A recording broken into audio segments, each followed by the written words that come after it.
Okay, now we're recording. So keep going. And yes, this is your recording. You are recording this meeting, etc., etc. Okay. And here we go. هيدا شلناه. وهيدا شلناه. And let's share this guy.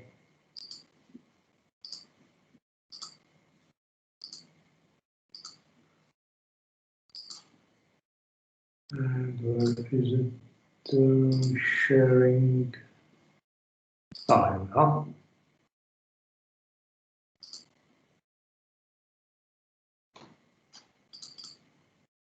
Okay, so now we are going to be discussing something that I have termed the monsters of reason, which is infinity, and the French call it, and it's translated directly into English, Mise en Abyme. We'll explain all of this when we get to it. It's very important to understand something in the role of mathematics in determining our thinking. This is both historical and I would call it immanent in our very process of thinking, even when we are unable to represent it mathematically, is itself an expression of mathematics. But the genius of some cultures, including the Greek, including the Hindu, for instance, and of course, including others, is this comprehension and understanding of the dangers of something that we call infinity. And we will see how this, in fact, problem, which is the problem of infinity, has profoundly influenced art. It has, in fact, produced some of its absolutely greatest expressions. I might be, going into flights of, fancy, but I think I truly believe it. So what is this story about infinity? What is it? Well, infinity is a problem that has haunted humans for basically forever. It's the problem. Well, when we say forever, we're exaggerating, of course. It's just an expression. But there are two basic problems. The first problem is the problem of the infinitely small, as expressed, as we will see, by Zenon. The second problem is the problem of the infinitely big, as expressed by Aristotle, and in another way, beautiful way, by French thinker Pascal. So the problem is what? Well, when you start to think, historically speaking, we see the first thinking about infinity, it was almost always, except for some exceptions, viewed with great trepidation. It was always infinity. Nahna today, in our modern culture, we see infinity as something beautiful. We see infinity brightly so. We're not saying no. But for the Greeks, that wasn't it at all. Infinity for the Greeks was apeiron. Apeiron meaning the undefinable. Aristotle says something, that for something to be infinite is not a perfection, it's a privation. It's in French, a manquement. It's something that's missing. Now, what is missing? What's missing is for the things to have definition. For him, for something to exist, it needs to be defined. If it's not defined, it falls into the apeiron, it falls into the undefinable. And in a sense, for the Greeks, the undefinable is, is really bad. It's both the origin, but also it's the negation of the cosmos. The cosmos is the order of the universe. The Abyme is the potential negation of this order, the potential disappearance of this order. So, well, what this implied is that you take people such as Xenon, for instance. Xenon, what he does, Xenon is a student of Parmenides, and what he wanted to do was prove that time does not exist. That time is basically an illusion. So how did he do that? He used infinity. And you know, of course, the story of Achilles and the tortoise. Achilles, or the tortoise rather, challenges Achilles to a race. Achilles laughs at the turtle. Yeah, okay, if you want to race. The turtle asks, okay, but all I want is for you to give me 1/2 a meter. I don't know what the Greek measure was. Let's say 1 meter of advance. Says, sure, yeah, okay. Achilles says, sure. And the tortoise stands before Achilles for 1 meter, and they start to race. And this is how the genius of Xenon. It's one of those extraordinary paradoxes that took hundreds of years to solve, really. Okay, so, all right, so Achilles got to the half of the meter. So he's at 1/2 meter. While Achilles was at 1/2 meter, let's say the turtle advanced a centimeter. So now there is 51 centimeters between Achilles and the turtle. Okay, so Achilles jumps. He's now at 25 centimeters from the turtle. While Achilles was advancing at 25 centimeters from the turtle advanced 1/2 centimeter. So he's now 12.5. The turtle advances. And in every case, whenever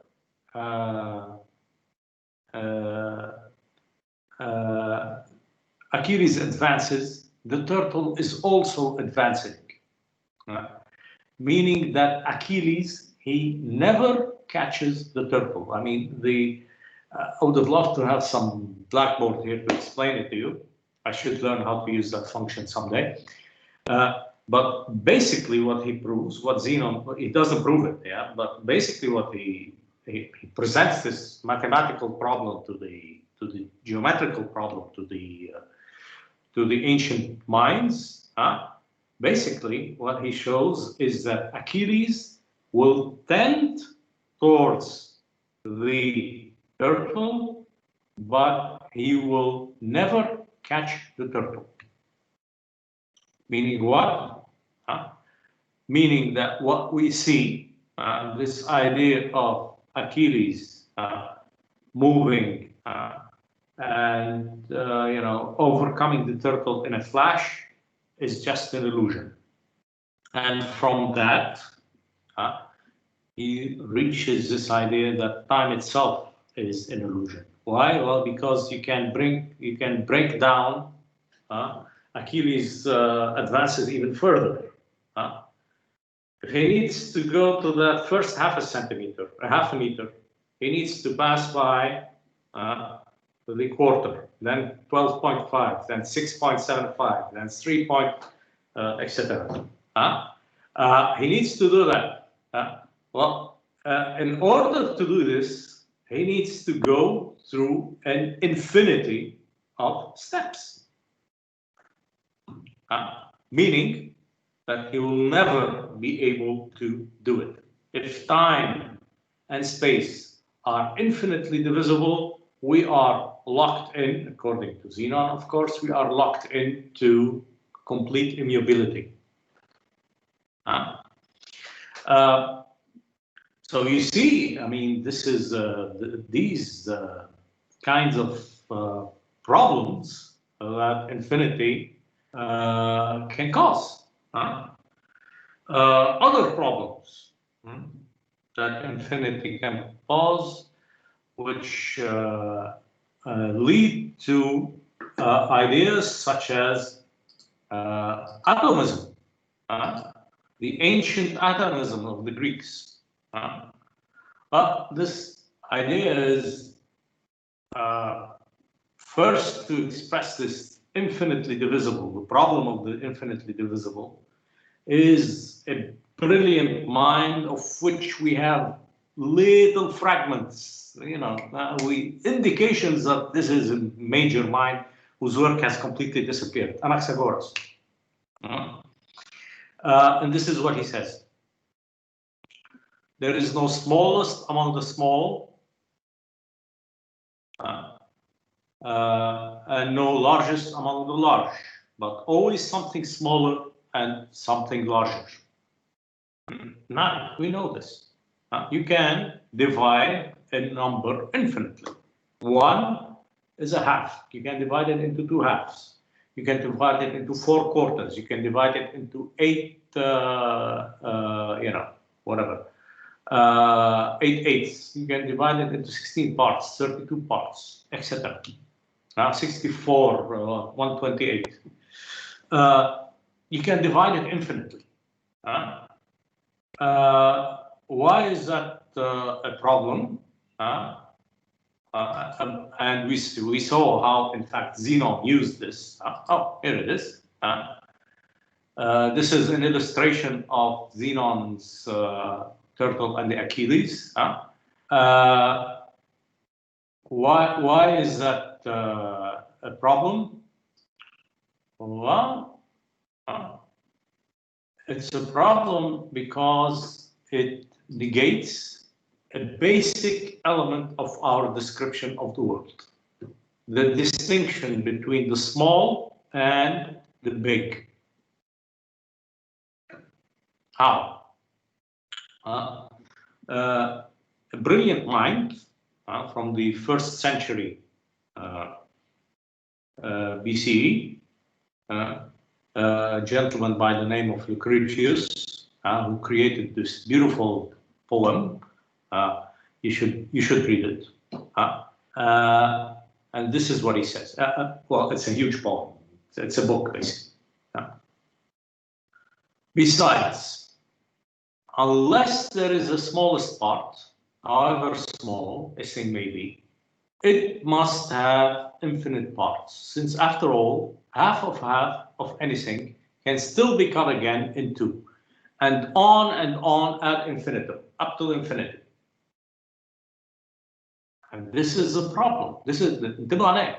And then, what will be the difference between the tiniest speck of matter and all the universe? If this is true, if everything can be divided infinitely, the tiniest speck of matter, a sand, a piece of, a grain of sand, is essentially as big as the universe. How? Well, it contains exactly the same amount of numbers. It contains, in fact, infinity. So what does it mean? What it means is that there is no difference in a world where that is infinitely divisible. There is no difference between the big and the small. And why is that a problem? Well, if there is no difference between the big and the small, your whole description of the universe, the one of our common sense, completely collapses. All of our common sense, all of our geometric thinking, which is a large chunk of our thinking, is based on this distinction. It's one of the basic distinctions. There is something smaller than another thing. There is something bigger than another thing. So For even if the sum of things is infinite, the amount of smaller part in the tiniest speck is likewise infinite. This is a complete collapse of our world description. What is his solution? Well, he's an Epicurean, and Epicurus was an atomist, so he is an atomist. He proposes that there is a level beyond which the universe is undividable. You cannot divide it. And what is that level? It's what he calls the atom. It was the Greeks who discovered the first atomic theory. So we're not going to go into Aristotelian response to that, which is very interesting, by the way, because it includes not only division but form. But today we know it's wrong because it's some consider it to be catastrophic because it led away from the numeric description of the world towards the qualitative description of the world. Some consider that to have, but I mean, it's not his fault. It's not Aristotle's fault. What we do is his work. Anyway, so this question was solved, quotation marks, by Aristotle by saying that infinity is potential but never actual.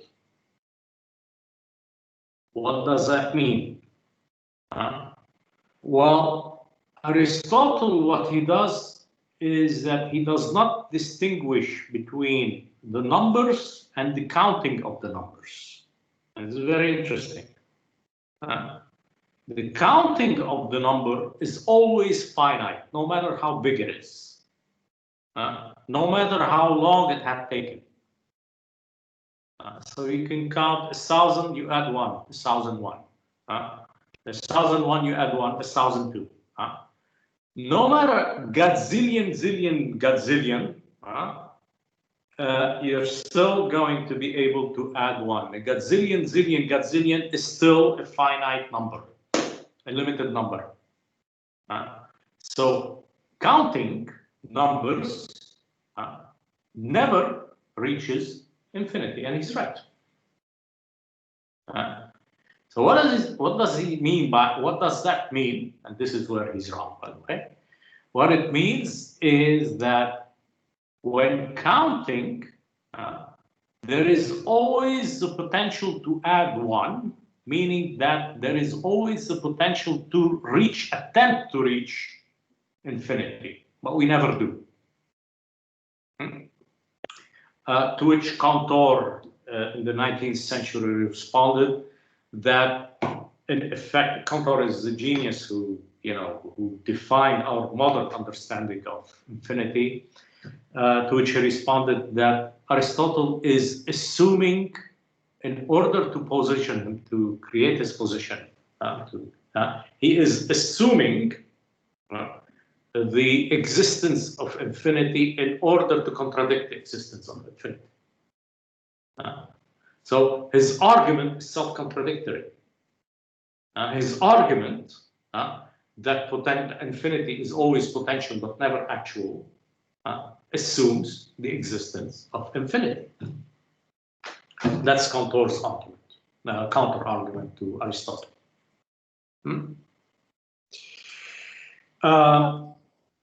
Yes? عم أتشك بس في ريم مش عم تقدر تفوت ما بعرف ليش إذا فيك تبعت لها انفايت مين عم يقدر يفوت؟ ريم أبو حمدان. Oh, let me check. Yes, please. She's trying وما عم تقدر ما بعرف ليش. Is she going all right. Is she coming to the course studies in the art, or is she going to methodology? انتبهوا لأنه بعت لكم message إنه to come to this course. That might be the problem. I'll check. Yeah. Thank you, Robert. So this is the problem, and this is, of course, a problem also faced by Galileo. It leads to these weird paradoxes. We're not going to go too much into them, but they are fascinating. And what they lead to is that, and this is what Galileo says, that you cannot use the same categories of the word, for instance, equal, the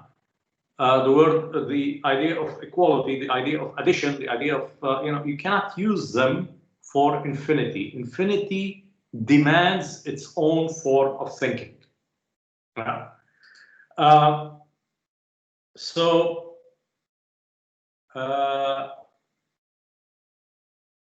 not going to go too much into these paradoxes, although they are beautiful to contemplate. But I need to move towards the arts. And what we're going to try to understand is how these ideas of infinity integrated themselves into the arts. How these ideas of infinity, in fact, produced some of the greatest artworks in history. And in order to do that, what we're going to study is the function of the infinite in the Baroque, where, and I want you to look at this painting, or rather, let me show you this one. This is Andrea Pozzo. It's a magnificent painting. It's called The Glorification, the Apotheosis of Saint Ignatius.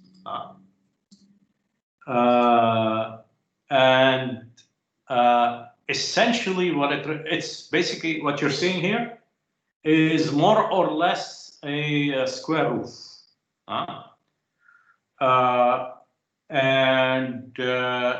The roof, or the perspective you are seeing here, believe it or not, this is an illusion.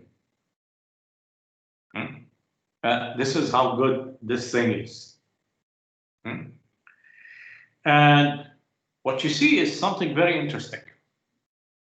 And what you see is the whole of the painting is moving towards this point here, which is the vanishing point. That's good. We've all studied perspective a bit, more or less. And from what I hear from your professors, and what we see here is that the whole painting here, if you look at this, this line, it will move towards this vanishing point that we all see somewhere around here. Okay, so what is the vanishing point? Well, the vanishing point is the point towards which Saint Ignatius is moving. It's God. And mathematically speaking, where is the vanishing point? Mathematically speaking, the vanishing point is at infinity. So, in effect, historically speaking, this is related historically. This is completely in agreement with the historicity. You take somebody like St. Augustine. St. Augustine considered that God is the infinite, and this is a marked departure from his Greek predecessors. St. Augustine, of course, is one of the great doctors of the church, one of the great philosophers of the church. And what does St. Augustine say? What does he do? He says that God is the infinite. God is able to have infinite thoughts. Of course, St. Thomas is going to contradict him in some ways, but that's another issue. So with St. Augustine, what we see is a movement of this idea of infinity as the apeiron, as almost garbage, as the undefined, as the opposite of cosmos, towards this idea of infinity as God. And this is the idea that we now have. مظبوط يا ملا? When we think of God, how do we think of him? مظبوط يا ملا? This is our idea. Whereas for the Greeks, to consider God to be infinite, to consider Zeus to be infinite, would be to reduce him to the Abyme, would be to insult him. So, what is it that we see? What we see is in this Baroque painting, in perfect illustration. All of these movements are, all of these figures are moving towards this point which they will never reach. The point at infinity. And that point at infinity is God.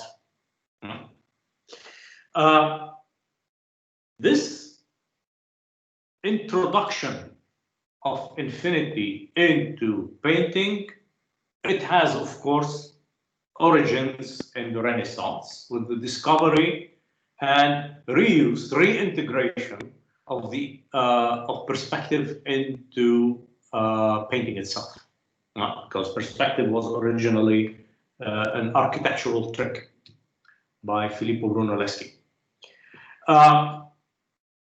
So what we see in fact is that the Baroque is going to introduce infinity as an organizing, with Pozzo, we saw that, as an organizing element of the painting. It's not to be excluded, it's the fundamentally organizing element of the painting. We're not talking, of course, about all the Baroque. We're talking about some very specific masterpieces.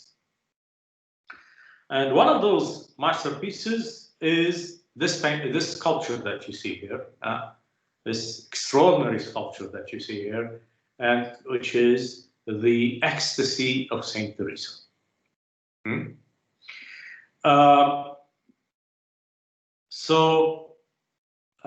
Bernini, in fact, during a period of a problematic period in his career, was given a commission, and that commission was a chapel. It's called Santa Maria della Vittoria, on which he worked from 1645 up till 1652. And this is the Santa Maria della Vittoria, and the Santa Maria della Vittoria, the lighting in the Santa Maria della Vittoria is rather limited. It's not that it's absent, it's rather limited. And there is, in effect, an emphasis, a lighting emphasis on this figure that you see here.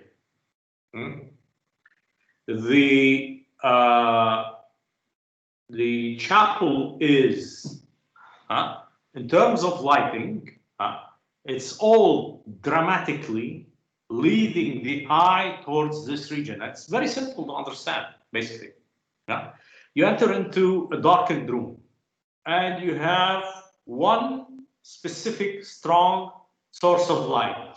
Where is your eye going to be directed? The first off, your eye is going to be, your brain is going to direct your eye towards that source of light, unless you actively stop it from doing so. If you don't, it'll do it automatically. It'll go to the source of light. So you have this structure, and I'm talking about the whole architectural structure, which is in reality one single piece of art. It's an installation. This silly idea that installation was, something developed by contemporary artists, please forget that. There is an apartment in the small pocket of Lorenzo Bernini, where all of the contemporary artists live very happily there. you know, and they have their discussion about postmodernism there. This is the structure that you see. It's the whole architecture, in fact. And to give you a better idea, this is the whole architecture.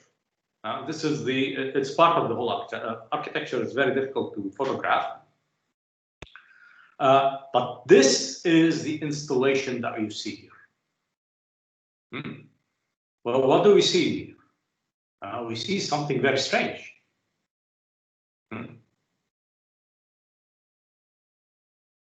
What we see is that the painting itself, the installation itself, includes its own spectators. So what do we see? The figures that you see here are the patrons who paid for this installation. The figures on the right and the figures on the left. And they are looking at the figure that you see here, which is the center of the whole installation. So what do we see then? What we see is not only the artwork, it's the act of looking at the artwork that is being represented. In other words, the artwork is not only thinking about itself, the artwork is also thinking about the act of looking at itself. It includes the act of looking at it. In that sense, it's meta artwork. Well, what do these figures do? What do they do? They are looking at Teresa. But we who are sitting there in that chapel, we are also looking at Teresa. So, in effect, they are a link between us and the artwork, the central artwork, because it's whole artwork. What does that link do? Well, what the link does is include us into the installation. We are part of the artwork. We are looking as these sculptures are looking. We're playing the same role at this figure, magnificent, of Saint Teresa. Well, what does that do? Well, what it does is include us into the narrative. I should someday show you the Vermeer, a painting by Vermeer called The Letter. It includes us into the narrative. Including us into the narrative of the artwork, included into the narrative of the artwork is the act of looking at it. So the artwork as a whole is not only Saint Teresa having a vision, it's the figures on the right, on the left, and in the center, which is you, which is us, looking at Teresa having a vision. So why? Well, why this inclusion of the spectator into the artwork? What does it do? Well, I'll describe it as a concept of total art. A mise en scène that includes the spectator. The spectator who, in his very act of looking, becomes part of the mise en scène, of the artwork. And what this does is that the artwork assigns a place to the spectator. It assigns a place to us within the narrative. By assigning a space to us within the narrative, in a sense, it's attempting to control the way we look.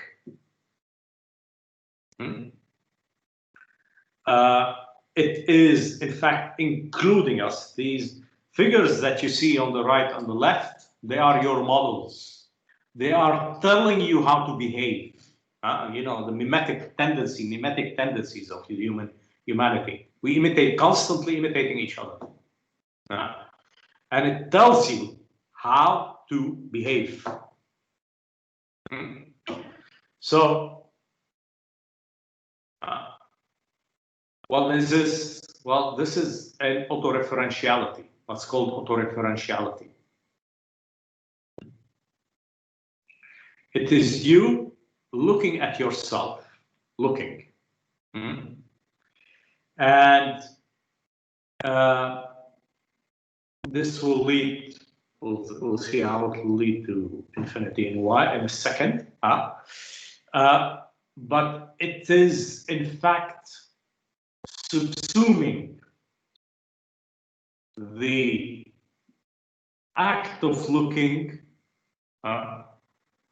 within a strategy, including the act of looking within a strategy where you, in a sense, lose yourself to become structured by a narrative determined by the artist.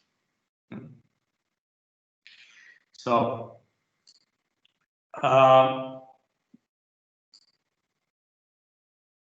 this.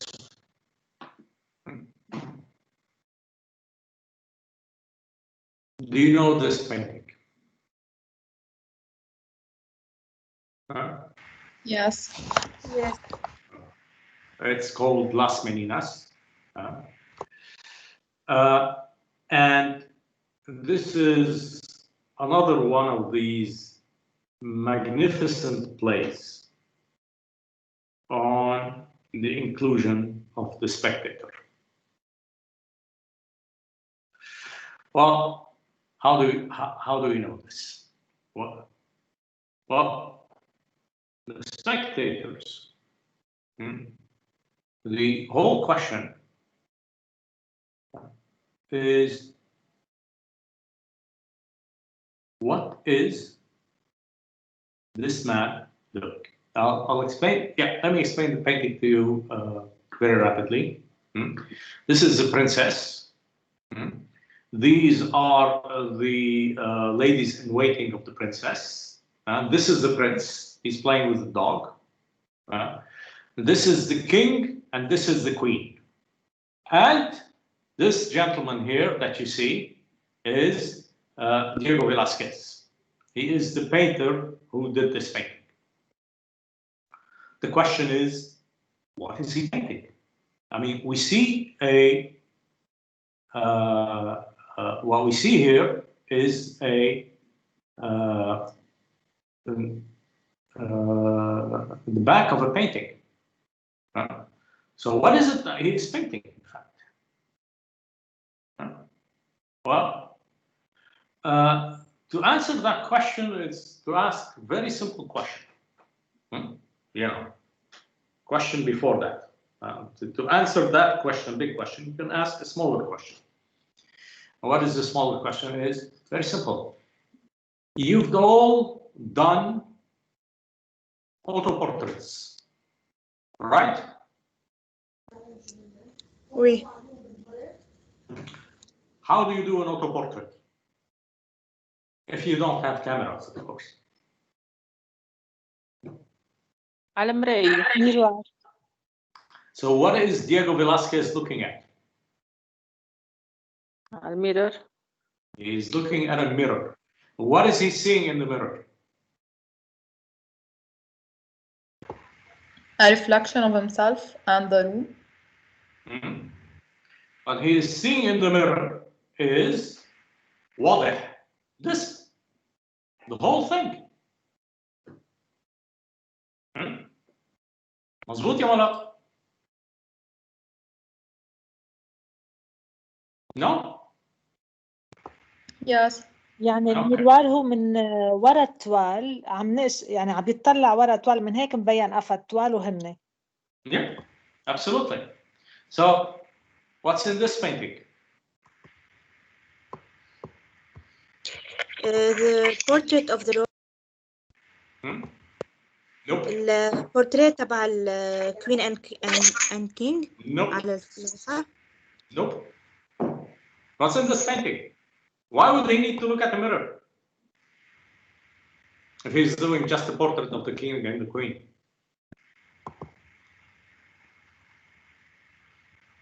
Yeah. what's in this painting is this painting.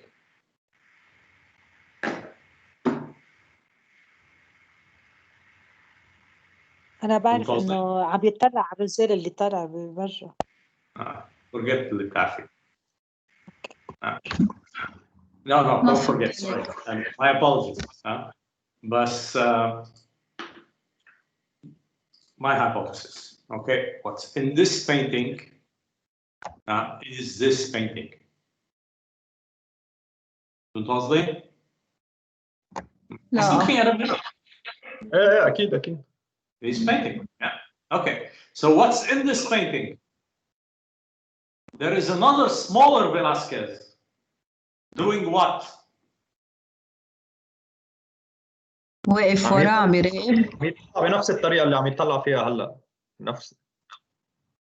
Is the smaller Velasquez looking at this painting? Within this painting, he is also painting this painting. And within this even smaller painting, there is even smaller Velasquez looking at this painting and painting this painting. Loop. Ad infinitum, according to the Greek Jews.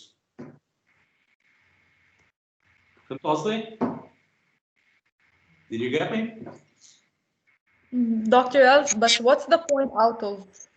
Can you repeat? ما كثير نحن Let me repeat this. This is which is one of the greatest artworks in history. I am aware بس هل في هو ما كثير واضح تاريخيا شو هدف انه هو عاملها هيك للبين. I'm wondering. No, we'll explain this, of course. We're going to explain. So what do we see then? What we see then is an infinite regression into what is it that we see? What is it that gives this effect? You've seen it in your life, Akid. You've been to the coiffeur, not for a long time now, but there is a mirror before you, and what is there? A mirror behind you. What happens when there are two mirrors? في الميرور اللي وراه عكس البينتينج اللي هو عم بيرسمها. هي منا عكس البينتينج اللي هو عم بيرسمها. هي الملكة تبع بريطانيا. ريم؟ عم بقول ما عم تعكس هو المراية اللي ورا بتعكس الكوين والكينج. هلا نحكي عنها. We'll talk about this. So what do we see then? What do we see then? What we see is an infinity. When you have two mirrors, one placed in front of the other, what happens? بيكون في infinite reflections. Infinite reflections. And this is essentially what we're seeing here. Now, what do we see here? A mirror. Absolutely. A mirror is reflecting who? The king and queen. Who are sitting where? حد فيلاسكيز أو شيء هيك. Behind the painting. أو على اللوحة. Outside the painting. outside. So what is there in fact here? There is the king and the queen. Behind them there is what? The mirror. مظبوط? And in effect, you have a re-representation of the same principle. The mirror here reflecting the mirror that upon which Diego Velázquez is looking. He is in fact including the queen and the king into the painting. Now, where are they? Well, they are the spectators of the painting. You remember that painting by Bronzino, the Oedipus Rex, the one I think is the Oedipus Rex by Bronzino. You remember we talked about it. You remember how, in fact, the whole painting functions for a single spectator, which is Francis I. We, in our modern mind, we assume that we assume paintings to be created for a myriad of spectators, numerous spectators. But in the Baroque period and in previous periods, it was very possible to create an artwork designed specifically for a single or for a couple of people. And this is what we have here. The spectator, in this case, is not us. Yes, of course, we are spectators, but it's not the spectator intended by Diego Velázquez. The spectator is the king and the queen.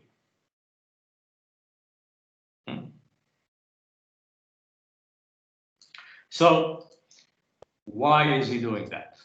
Why is he including the spectator into the artwork? What does this form of autoreferentiality do? What does this escape towards infinity do?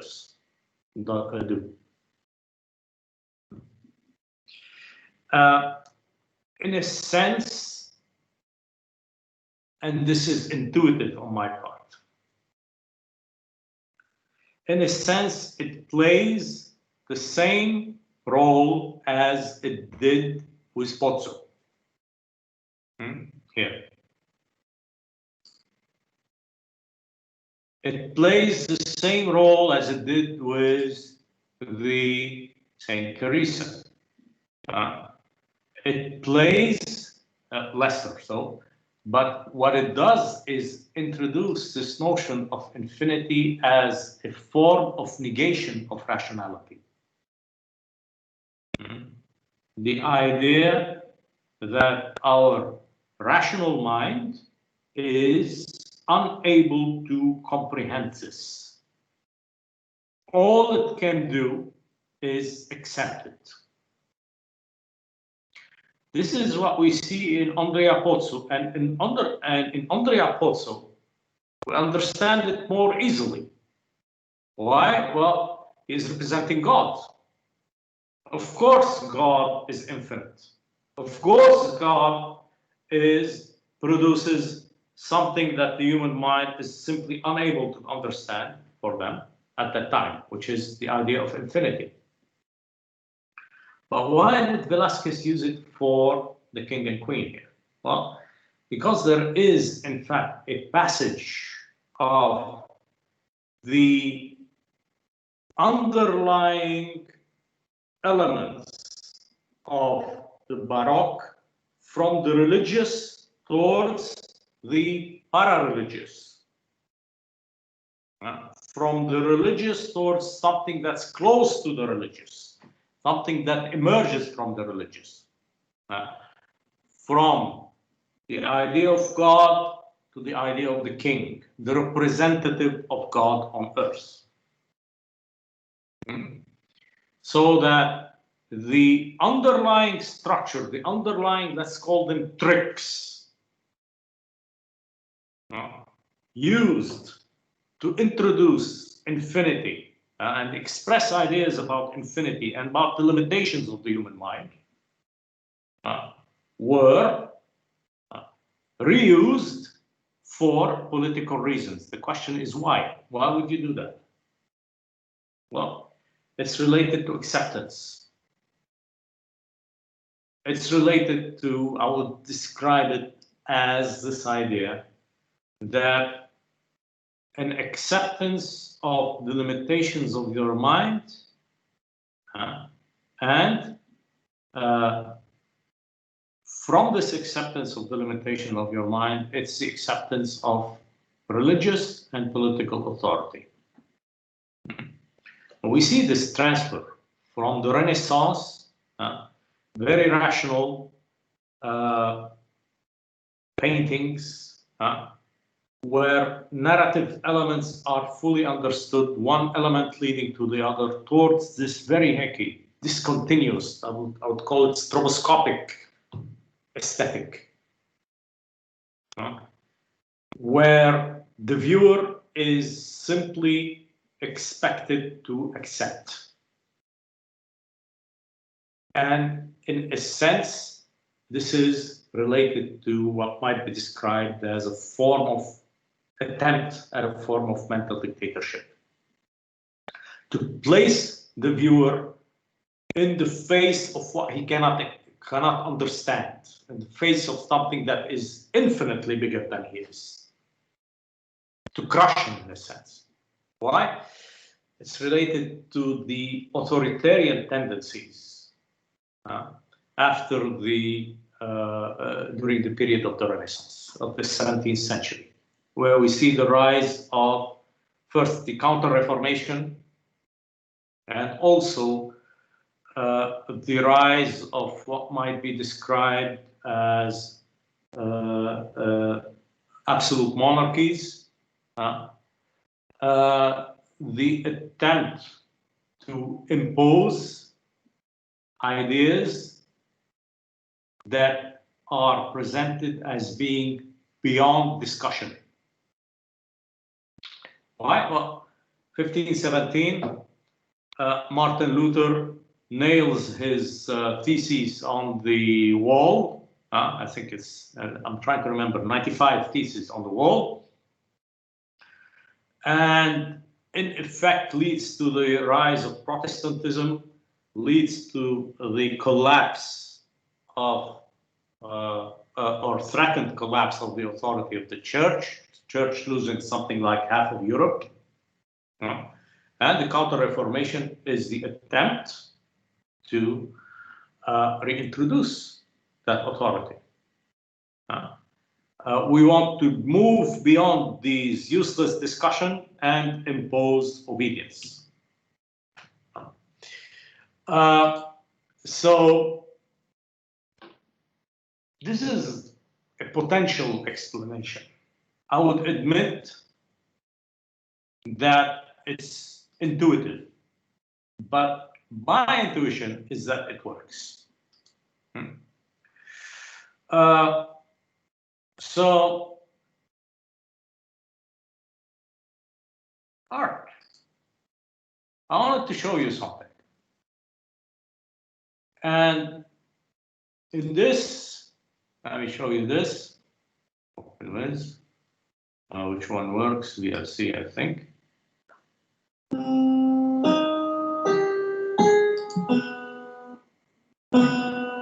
Stop. Let me stop. Hold on. Let me share.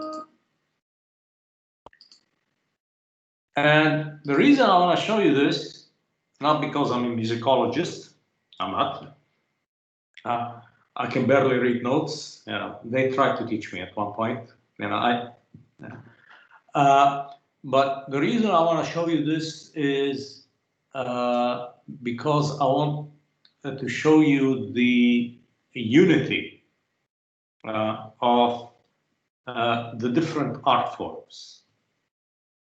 That we should not. I also linked it to architecture, but we don't have much time to do that here. But it's the idea that underlying music, underlying painting, underlying architecture, and other art forms, installations, sculpture, etc., can be a unity. So let me show you this. This is done by, I'm always grateful to this guy. Let me see what his name is. We'll see. We'll see what his name is.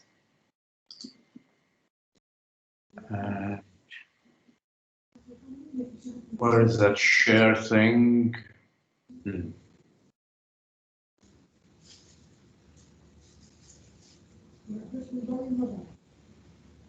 All right.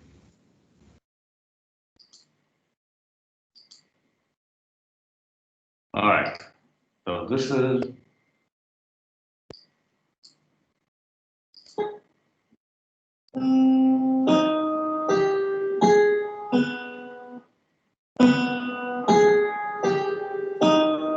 Jean-Sébastien Bach, the crab cannon.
So, what do you think of it?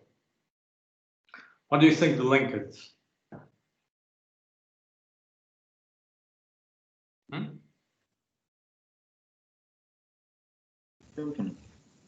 يعني هيدي كل ما بتعيد الميوزيك بتضل للانفيني عم تقدر تتردد تنعاد لانه في دي سيكونس عم بيرجعوا هن ذاتهم. Absolutely. So you see how in fact what Jean-Sébastien Bach did in this is introduce an element of infinity into the artwork. And if you look at this is by Escher, Cornelius Escher. What is it that we're seeing here?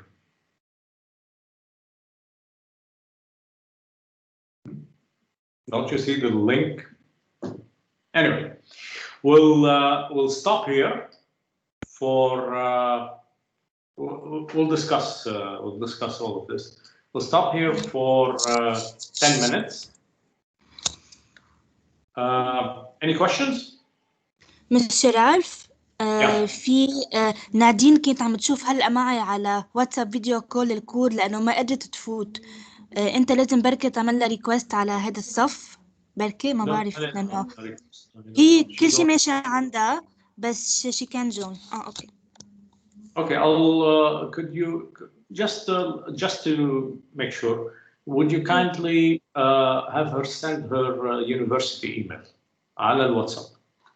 She doesn't have one لأنه بعد ما طلع على إياه، بس أنت هديك المرة قدرت تفوتها على الصف على تيمز بميلة، بس بهالكور بركي هي يعني هي كل شيء شايفة إنه فيها Let تعمل her send it join. again so I can do it again. Okay. Let her send it Okay, again. okay. Okay, thanks. Okay. All right. Yes. Thank you. I'll let's not disconnect from just turn off the camera and the and we'll continue when okay 10 minutes. Okay, thank you.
All right, are we ready?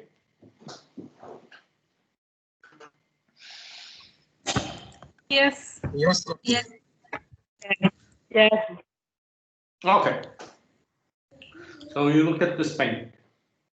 What's the relationship between the two? Actually, we can't see the painting. We can still see the. Yeah, right. I'm not sharing. Let's see. Share. Where's the share? Oh, there it is. Share content.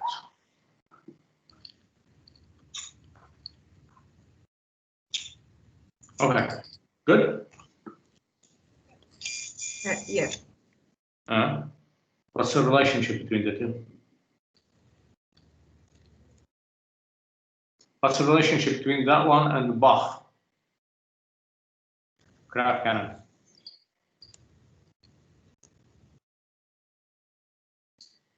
What do you think?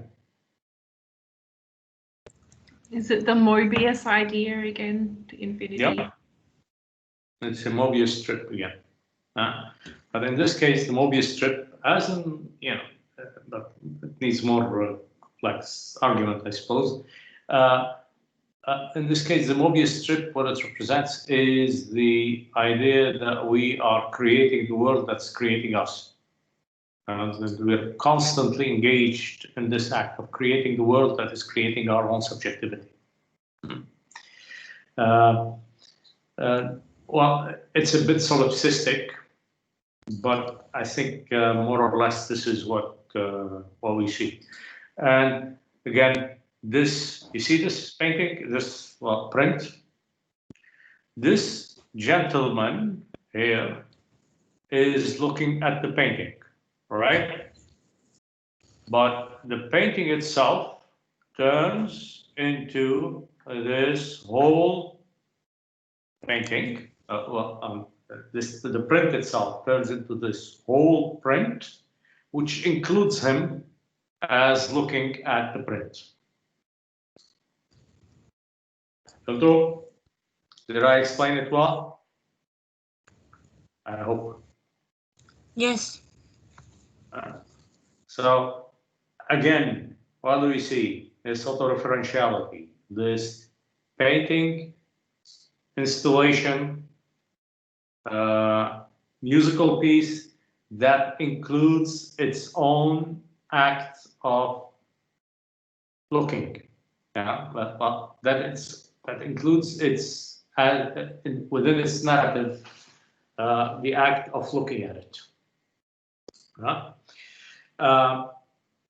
In this, again, this is an autoportrait of Cornelius, brilliant mind,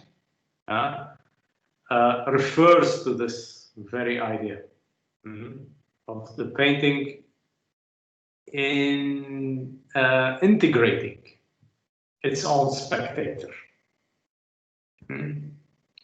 And in a position, let's call it, of equality with the so-called outside world, the world outside of the painting.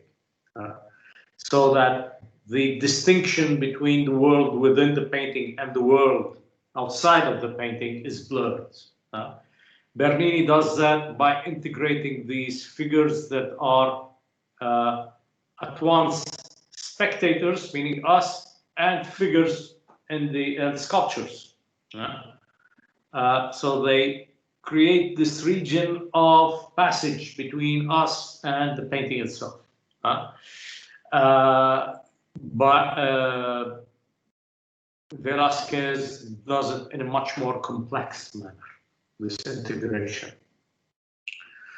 Other forms of infinity include something that we call tessellation. I'll explain. Tessellation itself is not necessarily related to infinity. In order to understand this, I want you to look at this print. Do you see it? Yes. Yes. Okay. So what are you seeing? What is the first element that you see? The white or the black? Let me find something else. Hold on, let me find something else. What is the first animal that you see? Black. Dark. The black. Okay, look at the black. What do you see? Animals. Okay. While looking at the black, were you noticing the white? No. Okay, now look at the white.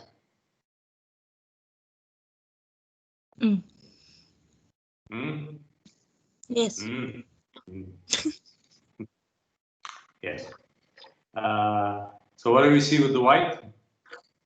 Animals. This is tessellation, meaning complex geometrical shapes that fully integrate into each other, and it doesn't have to be complex. You know, squares can be in tessellation with each other, but in this case, complex geometric shapes that fully integrate into each other in order to create different shapes. And again, we see this tessellation here. What do you look at first? White or black? The black. The Okay. Now look at the white. Okay. So how is this related to Xenon? You remember when we talked about Xenon? The infinite divisibility, Lucretius? Yeah. Okay. How is this related to Xenon or Lucretius? Well, Xenon. What do you see? إنه هول ال two forms هن related لبعض. Sorry? إنه كل شغلة divisible بتصغر أكتر يعني Yeah. اللي divisible. Infinite divisibility. And this infinite divisibility tends to, but never reaches the infinite. So these figures, whatever figure you reach, no matter how small, there is a smaller one. So you'll never reach, in principle at least, in this case, this is a mental exercise, let's consider it that way. You will never reach the edge of this circle. The edge is always, in effect, is always something that beyond our grasp.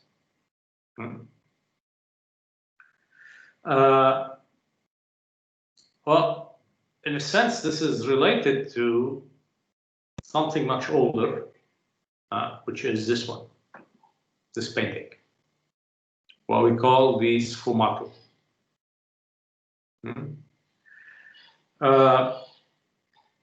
What we see here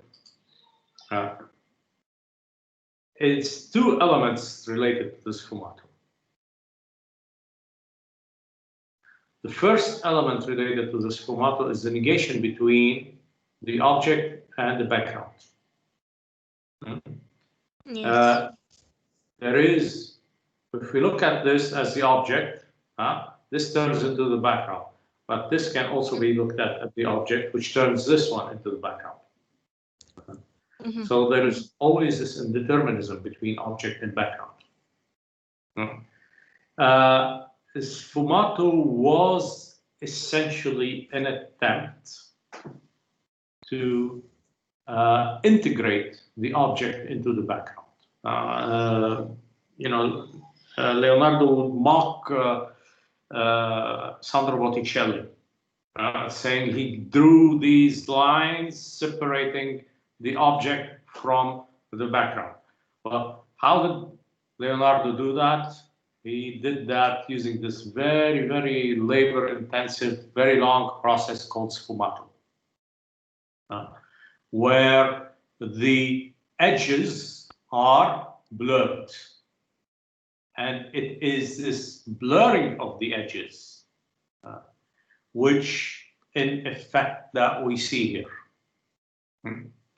What we see here, and this is very interesting. What we see here is two different conceptions between Leonardo and Cornelius. It's two different conceptions. This here is something that is infinitely divisible, that we never reach. The same here, of course.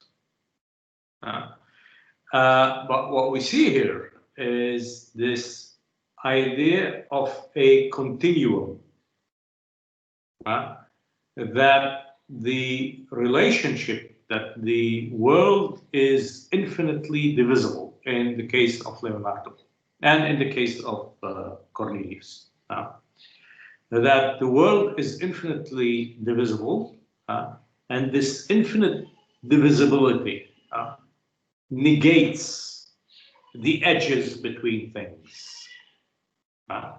For Cornelius, the edge is never reached. For Leonardo, the edge is never there. But in both cases, what we have is a thought about the infinite divisibility of things. That things are infinitely divisible. In order to express this infinite divisibility, any line separating the object from its background is in effect a lie. We are integrated into the world for Leonardo. This is the idea of Leonardo, which is related. It's not the same, but related to the idea that we see in Cornelius's and Escher's work. Escher is also very interesting in that he was obsessed with these paradoxes. Let me show you this one. This is one of the most famous. Okay, so I want you to follow this river, whatever direction you want. You can go up or you can go down. Okay, whatever direction you take, the up and the down leads to a paradox. Do you see the paradox? So you have this water here. It goes down here. It goes down, and going down at one point, it's very hard to explain. At one point, it continues to go down, and it reaches the summit and continues to go down. It's an infinitely descending or infinitely ascending, whichever you want, image. Do you see the paradox? No? Yes. Yes. Mind that.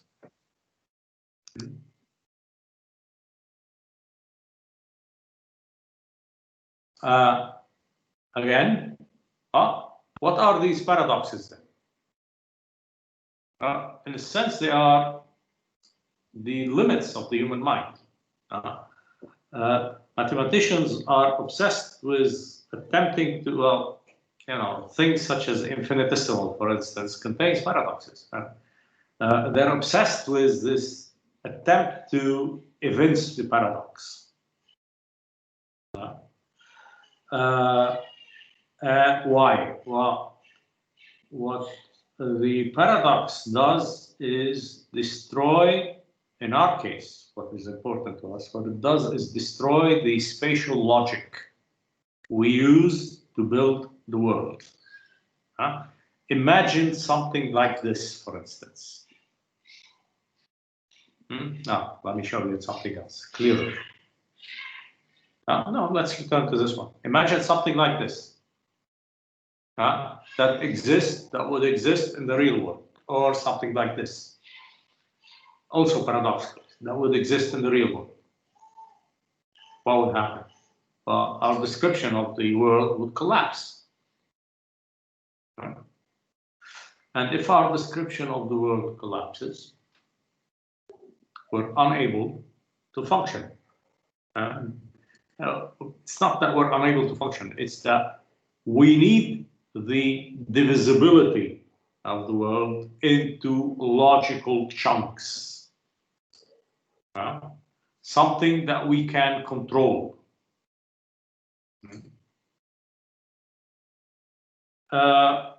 In fact, these paradoxes have been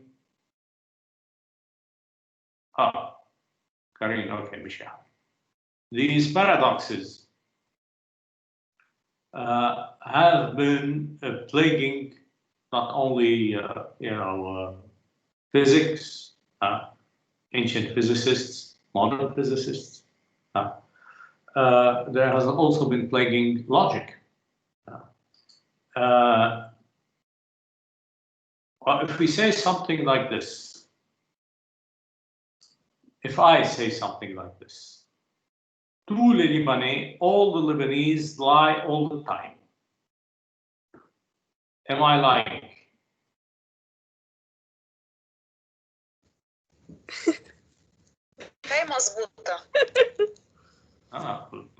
Okay. All Cretans are liars, and the guy who says this is a Cretan, is from Crete. Is he lying?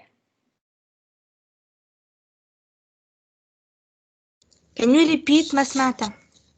All Cretans, all Cypriots are liars, and the guy who says it is a Cypriot. Is he lying? He is lying. Well, he's lying, he's not lying. Yes. But if he's not lying, he is lying. This is a paradox. Okay. It's something, in fact, that resists our attempt to reduce it to logic. This is what other paradoxes, the famous Bertrand Russell paradox. A barber that only cuts the hair of those who do not cut their own hair. Cuts his own hair and does not cut his own hair. Think about it. I'm like, try to sleep tonight. Okay. So, okay. So these were the fundamental elements. This is very important. The mathematical, philosophical, physics ideas related to physics that we as artists share in common with all of these other disciplines. We see this. Artists such as Leonardo, artists such as Cornelius Escher, artists such as Velázquez, artists such as Bernini. They strike these limits. بيضربوا هول الحدود. Leading them, in effect, to organize their paintings, to organize their installations, architectural, artistic installations, or musical pieces in certain ways. Did they think of them in the same way that we did? Probably not. But this is to underestimate the ability of things such as painting and of things such as music, of things such as architecture, to express mathematical ideas without necessarily using the language of mathematics.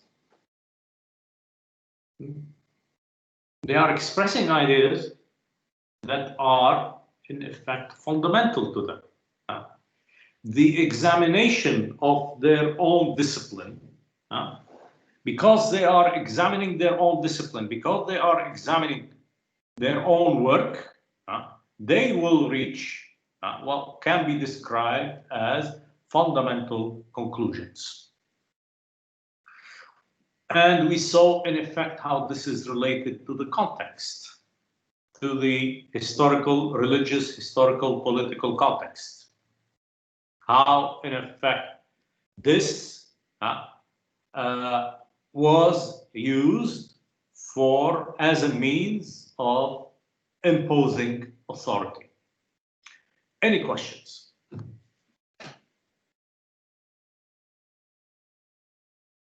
All right.